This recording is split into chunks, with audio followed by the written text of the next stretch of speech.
As we feel ready, Nicole's going to begin with stalking tiger, pun intended, and we're going to begin by rhythmic. Totally intended. What are you talking about? We're going to rhythmically rock on the insteps of the feet, and we're moving from the heels of the foot toward the balls of the feet, and we're laterally rotating the feet as we rock in and out a few times, warming up the feet. Notice Nicole's not just moving her arms and shoulders, but she's moving her entire body. We want to move our legs. If our hands are moving, we want our legs to move.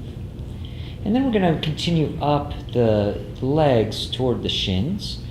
And traditionally, you would stack your shoulders over your elbows, over your wrists. However, we find that creates a lot of pressure by hyperextending our wrists. So we prefer to do down dog hands so that our wrists, there's no wrinkles in our wrists. Find about 3 positions on the left and right shin as you progress to the knees, and then we're going to create circles, taking the patella kneecap, circling out simultaneously a few times, and circling it in a few times.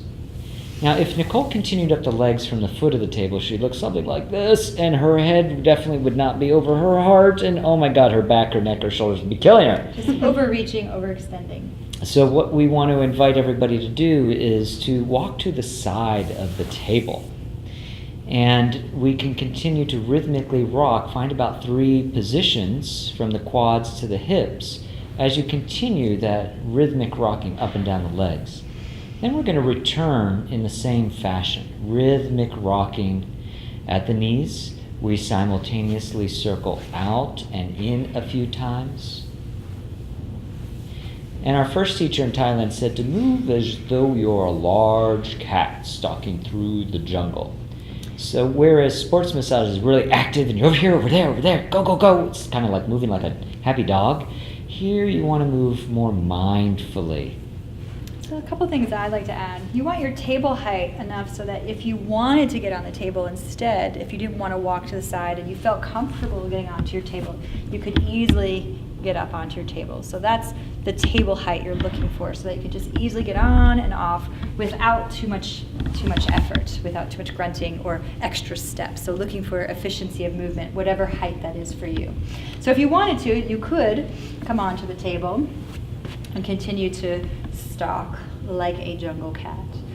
Traditionally in Thai massage, they break up the body into segments. So we have, this is a segment, and this is a segment, and they'll press 1, 2, 3, 2, 1. And that's faster than we were taught.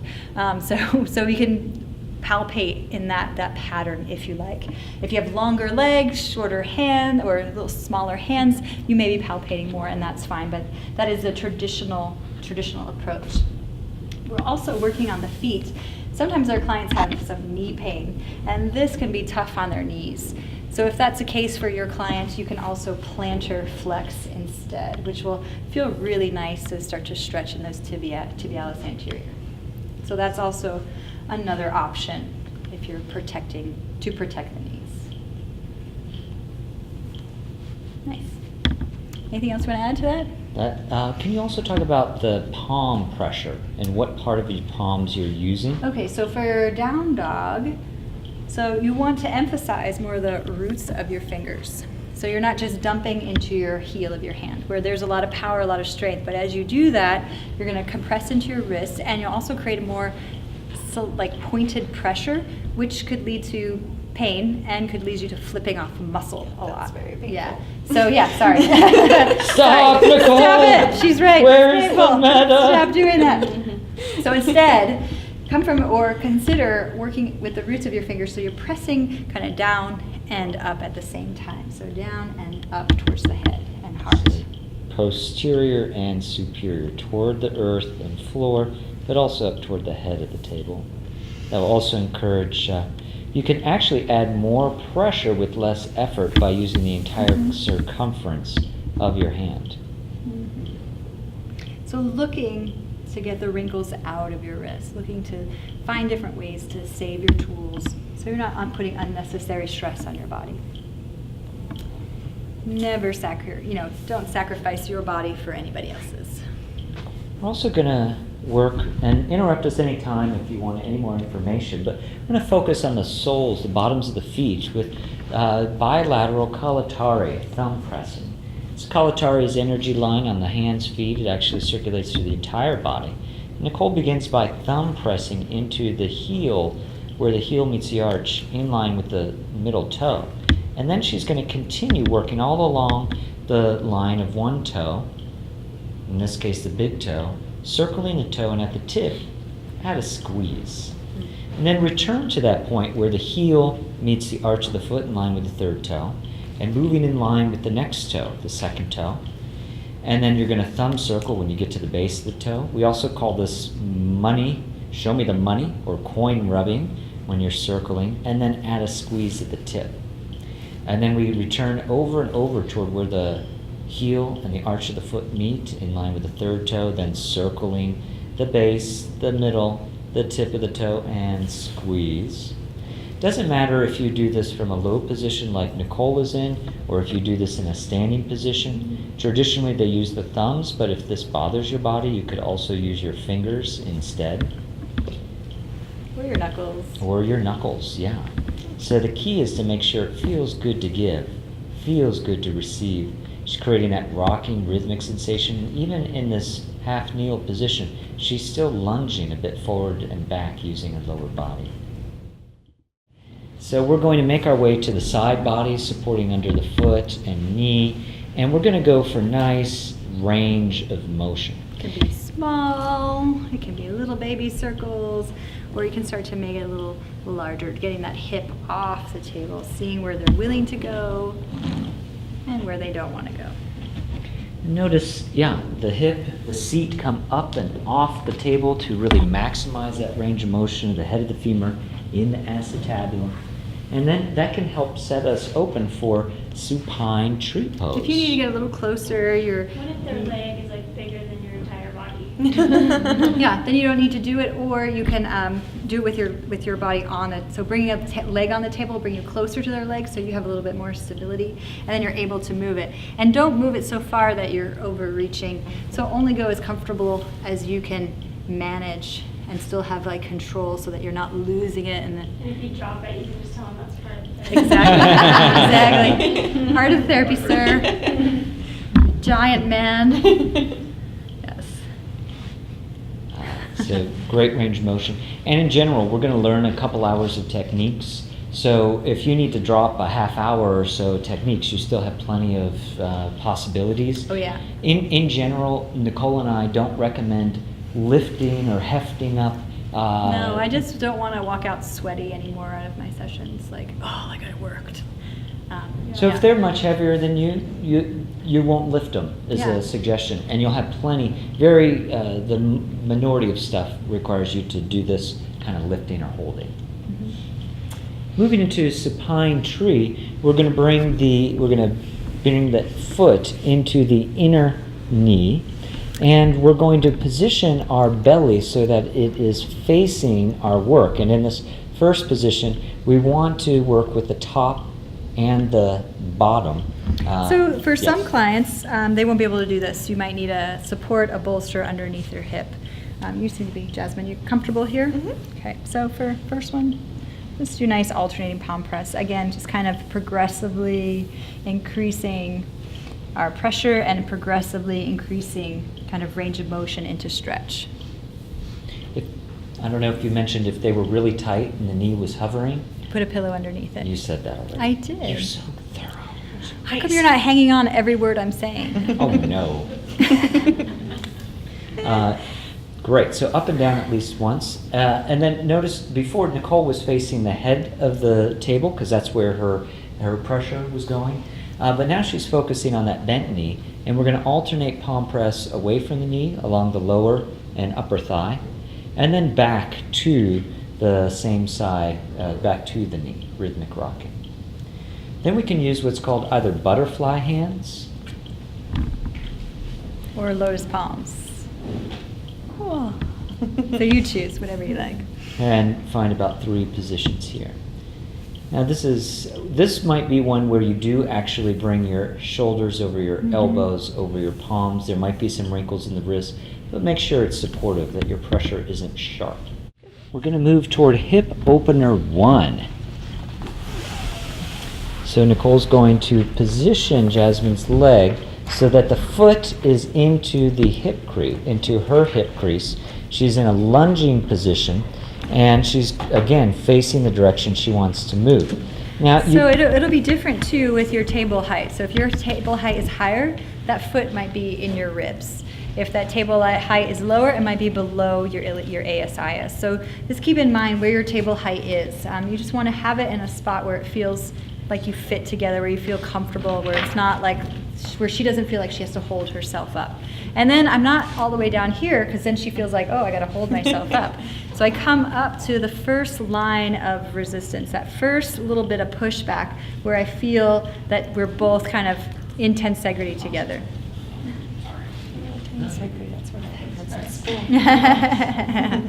So this arm can remain on the chest, or we can move this arm up and alongside the head, depending on our client's flexibility. I'm going to support at the knee, so I'll also kind of bring her in towards me so she also feels like I got her, I got you kind of feeling. My legs are nice and wide. I'm in a nice lunging stance, one hand on the thigh. My partner takes a breath in. On the exhale, I'm leading with my hips. So I keep my head, my heart, and my hips all in alignment so that I'm not, common mistake, we see this all the time, all day long, head first, right? So how can you feel good while giving? So I'm looking for the breath, stretch on the exhale, let my whole body create the stretch for her whole body. It's okay if that opposite hip comes up. There's some modalities where they're like active isolated stretching sometimes uses seat belts and different things to secure the body down. And we're really looking for where does the body, where can it go, where does it feel comfortable going, and can we then find that edge and maybe encourage a little more relief. So about 10% press, 80, what's the rest? 90. 90? Yeah. 90% stretch. The other nickname for this is look ma no hands. Oh yes, you know you're doing it right. If you can do this without your hands, your whole body can still create the stretch. When your hands come into it, they just add a little more intensity to it. They're just like decorations. Yeah. And then we can open it a little by stepping our position a little wider from the table. Opener 2. Now we'll focus on the adductor or hamstring, whatever's available to you, as now we alternate palm press.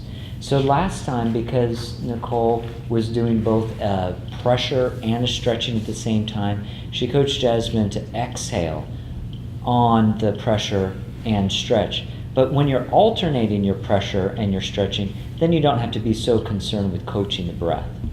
She still is rocking. Nicole's rhythmically rocking. Yeah, I want to keep that hip joint open. I want to start getting that synovial fluid to create a friction-free surface so that we can freely find more range of motion and more mobility. You're getting quite a bit into the hamstrings then? Not just I am, the adductors and hamstrings. And if I wanted to focus more on the hamstrings, I can use my soft fist. Were you kind of bringing? A little bit, like rolling, ringing, yeah. Yeah, and you can choose what area you want to focus on, but sometimes it's chosen for you by the structure and shape of the femur bone or the ilium. Some people will ask, where am I supposed to feel this? They will feel it where they're tight. It's Most the generic answer. and also the most accurate answer. Now we're going to move toward hip opener 3. So here we can bring the foot to our outer bicep or anterior delt. And again, belly button always facing the work. Now we're going to angle the trajectory instead of toward the same side armpit, toward the earth. And because she's doing a stretch and press simultaneously, notice she didn't use any words to ask Jasmine to take an in-breath. She just simply exaggerated her inhale. Jasmine got the message. And made eye contact. And made eye contact. Very meaningful eye contact. You have to do it just like that. That's how you get the good tips, honey.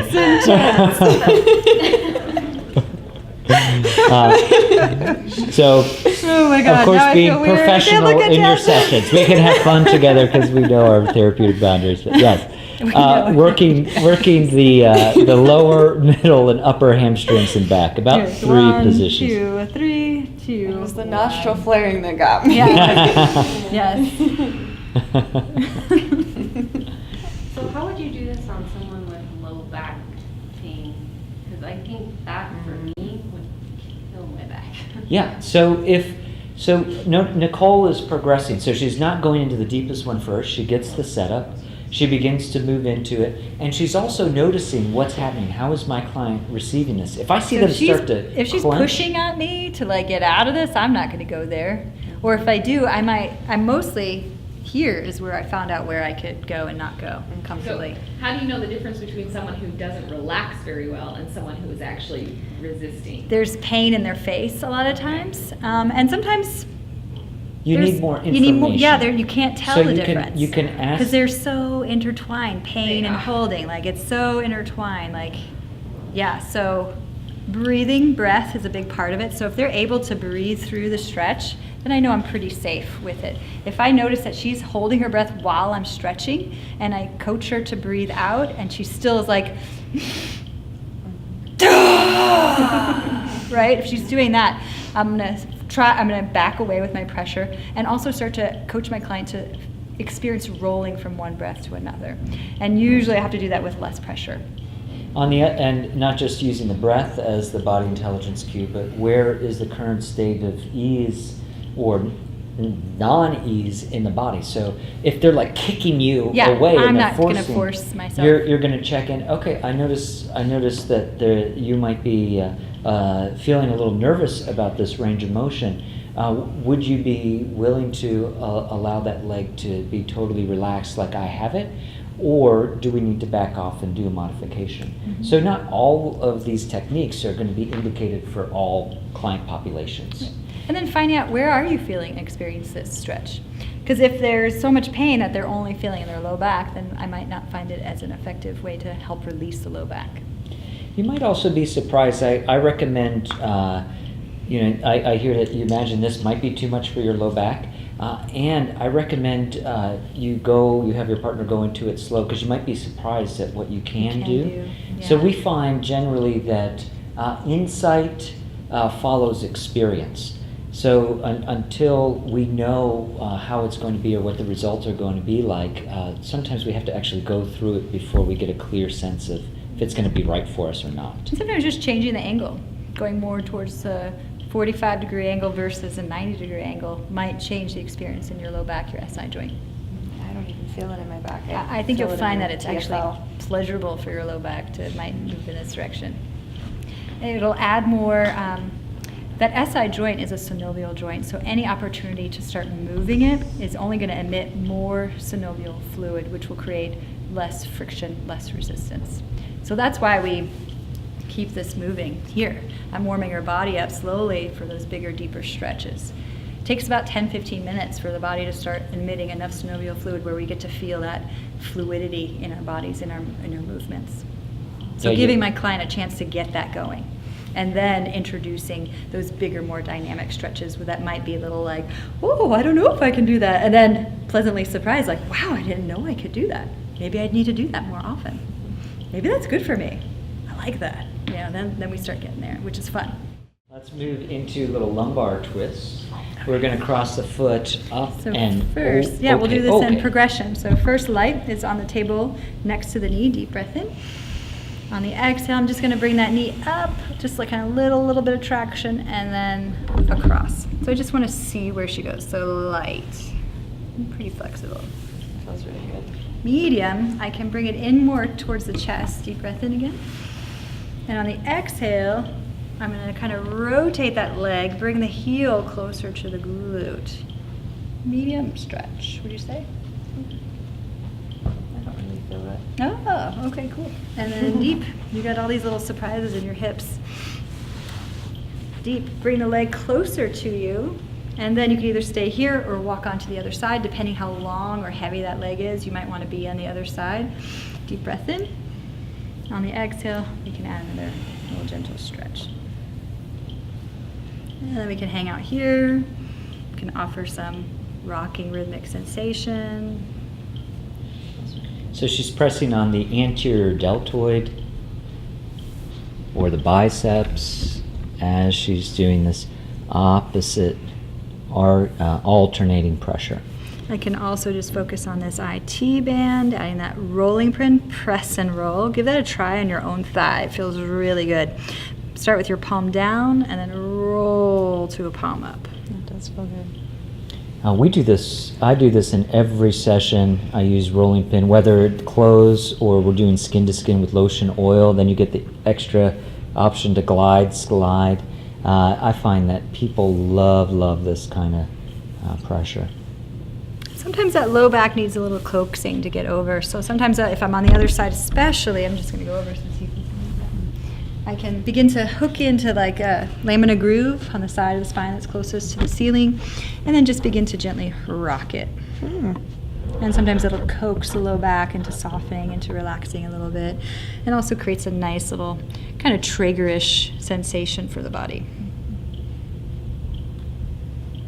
Lots and lots of options for lumbar twist. Yeah. You can pause a moment to connecting with our alignment, head, heart, and hips, noticing some presencing moves, bringing our awareness to our breath, to a body part, a body sensation, and relaxing your body.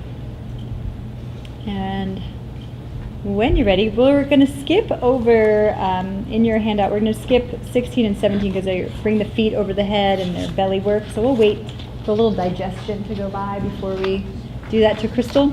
So we'll start on page 18 with the arm traction series.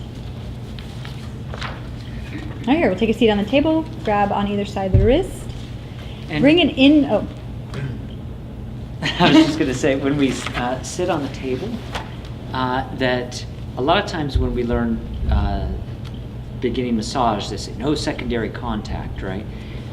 However, in this mode, this kind of secondary contact is actually providing support.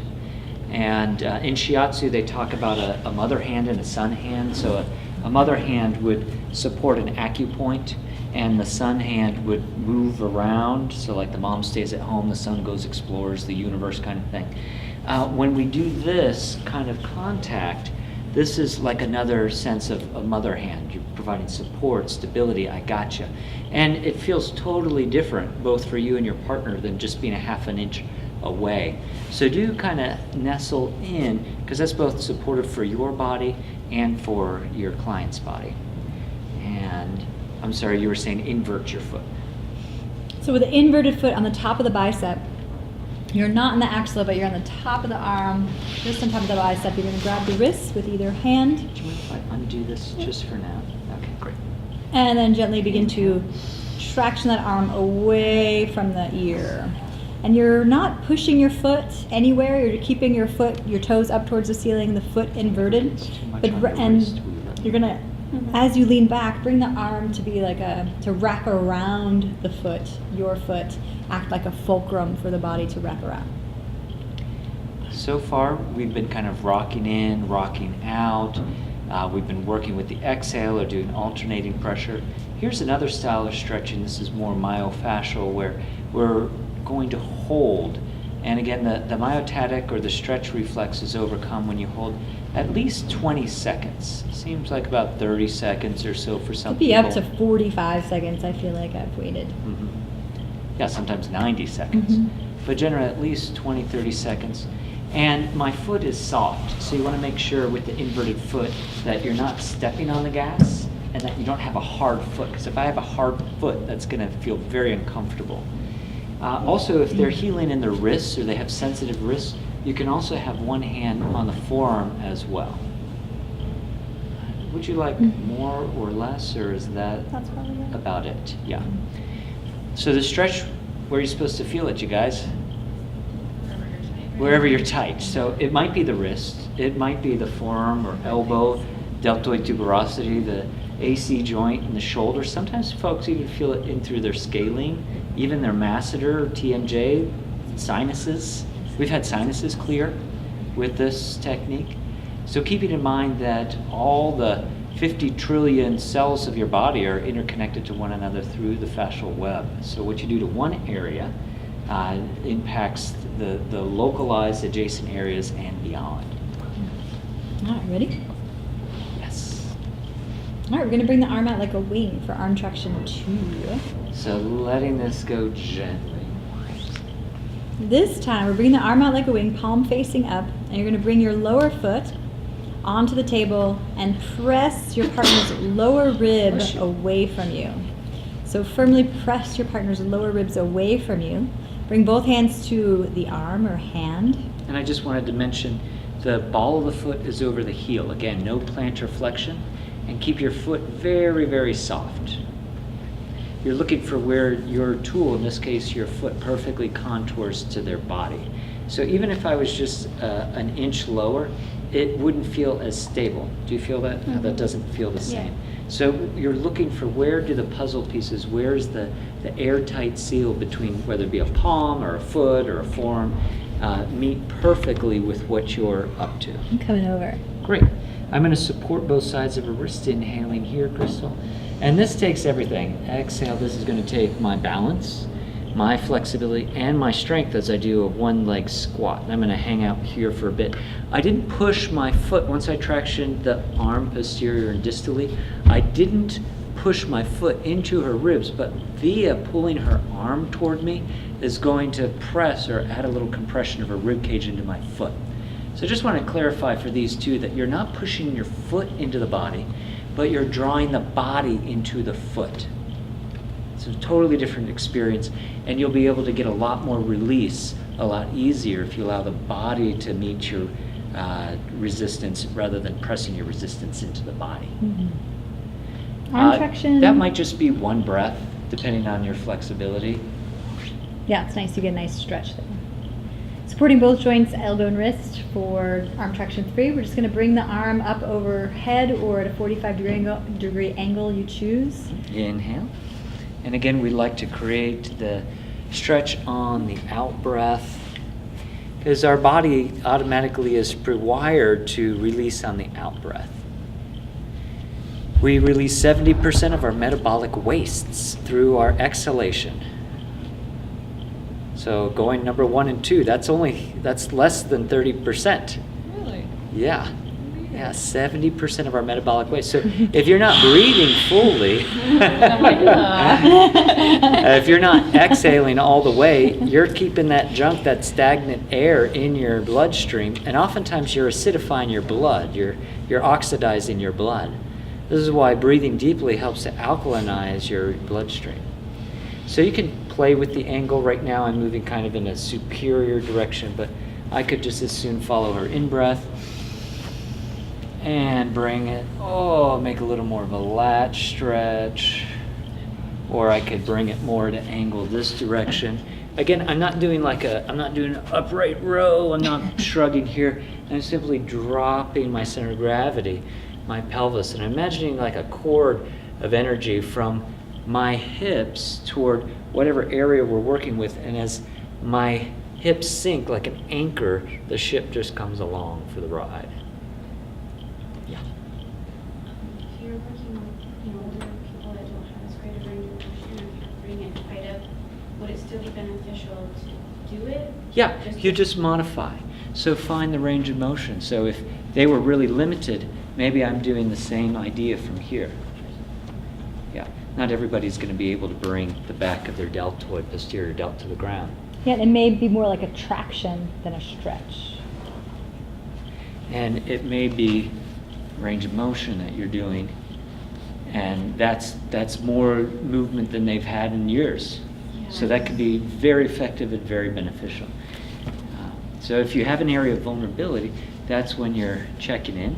General palpation, does that feel safe? If so, then explore small range of motion, bigger range of motion. And then if that still feels safe, that's when we begin to add light, medium. And I don't get to the end of the stretch to the end of the breath. If I go really quick, and I'm not going to do it, but if I go really quick, their body's going to recoil. Grab the wrist, the hand, the arm, coming on over here. You want to keep this arm on this side right here. And in a second you'll see why, because it's going to stay in position. This hand's going to come up and over the outside of this thigh. Just And not then- across her throat. Yeah, just don't choke. So kind of draw the body, her body up and over. I'm going to support scap. And now the hand is outside the thigh, so it's not flopping around your crotch. No floppy This hand hands. isn't flopping around, yeah. And then I'm going to use, Floppy hands are never a good idea, right? Like just in general. I think that sounds Like a right. good rule, like I can't think of overall. any areas where it's a good idea, yeah. Yeah. And then I'm going to take one hand to draw the scap toward me, and I'm going to take the other hand, hooking near lamina groove, to draw the back body toward me. And I'm rhythmically rocking here. So we had the lumbar twist by working the femur and the knee across the opposite side. And here's more of a torso twist here. And I could keep this top hand up here, or we can go back and forth and Travel bring with it both. down. The common mistake is people get this happening in their back, and they're just using their back. So we like to You say can it's, just see like this. or like this is what they This do. is what, that's what I Yeah. saw. So we like to say it's better that your legs are shaking than your back is breaking. That's right. So get your legs to Hashtag. move. Hashtag. And then, if you want a little more, we're going to let that ASIS opposite side come back down. Make sure you're not digging into iliacus, so it's more of an open cup. I'm going to support, still keeping this boundary here. Support here, breath in, and step back, exhale, and ring out. Wow. Yeah, nice emphasis on a lumbar twist. We have ring the bell in there. If not, let's add it anyway, since I said it now. We Yeah. have to. Hold the elbow crease, you're already here. Well, The- this, can I add also, this is Oh. great for your clients who you're not doing that with. So you have a heavy client, you're like, I'm not lifting, I'm not rolling anybody into me. Or they're they're like too helpful where they're just like rolling into you. So you roll them back and then you can just do the Breathe arm. in. I'm going to draw the up and over, everything in an arc. And I want to emphasize you don't want to have any straight line stretches. So you won't really be able to see much of a difference, but Crystal, feel the difference between that and if I go in a straight line. Oh, yeah. Not. Can you describe what you noticed was different? It just feels like you're forcing it when It you're feels like pulling a straight line. force. I didn't use any more effort on the straight line, but there's not a straight line in your body. So if you create a bunch of straight lines in your stretches, you're going to bump against resistance because that's not the shape of the fascia spirals. So here, if I bring up and over, I'm following the spiraling tendency of nature, Mother Nature, the Milky Way itself, which is to spiral and curve. I like that. You like I'm that? spiraling and curving like the Milky Way. Stir it up, baby. I think that's it for this. Tug of arms. We'll finish up with a little tug of arms. I'm going to support the wrists. This is kind of like hot potato. You're going to woggle, woggle, woggle, so a little back and forth A little movement. shaky shake. You could do the Eastern style, the Western, where you just, isn't that nice? Or the Eastern, what do you A think? little Thai. Show some Thai spice. Oh, yeah. And then they usually smile, and they might look up at you inquisitively like, did you just throw it? Therapy. Therapy. It's part of the Therapy. therapy. And if it elicits humor, super healing, super good news. Cervical press, we're going to find the 7 cervical vertebrae starting at C7. I love this technique because it really helps to build our anatomical prowess. And I'm going to support under C7 at the spinious process, but also the transverse process and the lamina groove. So as much of the spinious process, cervical vertebrae as I can get.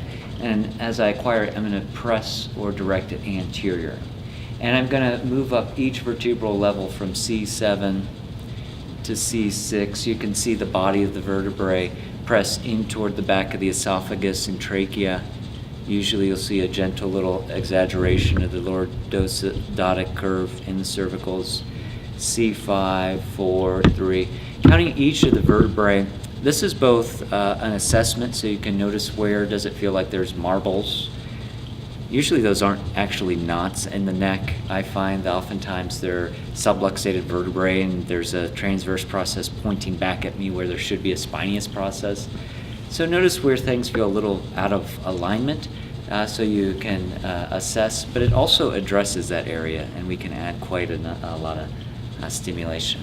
Your fingers are on their side of the vertebrae. They're actually totally behind, so I'm going to, as much of the vertebrae as I can contact, I'm going to get spinous process, but I'm also going to try to get lamina groove transverse process, and I'm going to try to, I want to get behind the vertebrae and press it anterior. It's almost like you're pressing the body of the vertebrae up towards the ceiling. So as much contact you can make with the cervical, and then pressing it up, and then release. So just kind of see, and then you can start to see, like he was talking, you can count the vertebrae, you can start to get an understanding where they're located, and then you can go back and kind of help realign those tissues where you feel those weird little bulges or missing vertebrae. To use craniosacral perspective, it's like a miniature occipital base release for each of the 7 vertebrae. Yeah. Like almost between but on top. You're you're kind of right behind though, where you're not in the AO joint, you're not between axis and atlas, but you're right behind each spinous process. Yes, and you want to press each vertebrae. Thanks for asking, Crystal. Behind, like in between. Not in between. You want to get the On it. bone. You're pressing on You're the pressing bone. the bone anterior. It's so weird that orchestras always been taught to. Don't press on bone. Yeah. Yeah. And the more That's why you're modalities. asking 3 times. No, it's great. So we find Are the you more, sure, Yeah, sir? wait a minute now. You must be saying that wrong. Let me give you another chance to correct yourself. We're going to make our way to Thai face massage. So classically, they'll use the thumbs to move from the top middle forehead and firmly slide to the temples. When you arrive at the temples, you're going to more gently circle 3 times. Now, the traditional is to use the thumbs. I like to use my fingertips instead, finger pads. See what works better for you. Second position is in the middle of the forehead. Slide away from the center of the forehead till you arrive at the temples. Circle at the temples 3 times more gently. You can use quite a bit of pressure on frontalis. It feels really good to clear out the windshield of perception. So start between the brows for your third position on the lowest aspect of the forehead. Make sure you're not folding over the eyelids. Some clients might be wearing contacts. You don't want to disrupt that. And then when you get to the temples, more gently circle 3 times. Now we're going to move to the top bridge of the nose. You could use your fingers, or traditional is the thumbs, and we're going to slide down the upper bridge of the nose above the cheekbones, firmly moving out lateral to the front of the ear canal. Don't go all the way into the ear canal, but just to the TMJ. And then we're going to circle 3 times on the TMJ, more lightly. Now begin on the lower bridge of the nose. Don't close their nostrils, but firmly slide below, this time the zygoma, the cheekbones. And then we make our way again up to the TMJ, just in front of the ear canal. Circle more gently on the joint 3 times. Now take your peace fingers, your index and middle finger. Index is above the lip, middle finger below the lip. Firmly slide here. Maybe you create a funny face, keep yourself entertained. And then draw a second smile as you continue now to the sides of the jaw, and nice finger circles through masseter. Oh, yeah. And keep moving up the length of masseter from the angle of the jaw to TMJ, and we're going to circle 3 times there. And then last position from the front of the face, I like to use my fingers and my thumb, and I'm going to be above and below the jawline, starting at the tip of the chin, moving along the mandible, the jawline. And here again, an opportunity to trace a second bonus smile for your partner, for you, and circling up masseter muscles again. Cautious, the parotid glands are there. You don't want to squeeze over the parotid glands close to the angle of the jaw. Circle all the way up to the TMJ. Let's bring those finger circles then into temporalis, into the hair. Nice firm circles here. Notice your own jaw, your own face. Can you soften your shoulders or anywhere you might be holding unnecessary tension in your body? You could bring those finger circles to the nape of the neck, to the suboccipitals. Circling into suboccipitals. You could be simultaneously finger circle, circular friction, or alternating one hand and then the other hand. And then bring those circles one more time into the hair and shampoo the hair. More vigorous, less pressure. And we want to bring their awareness, activate a little more so they can be alert enough to work on you. So wakey, wakey, eggs and bakey.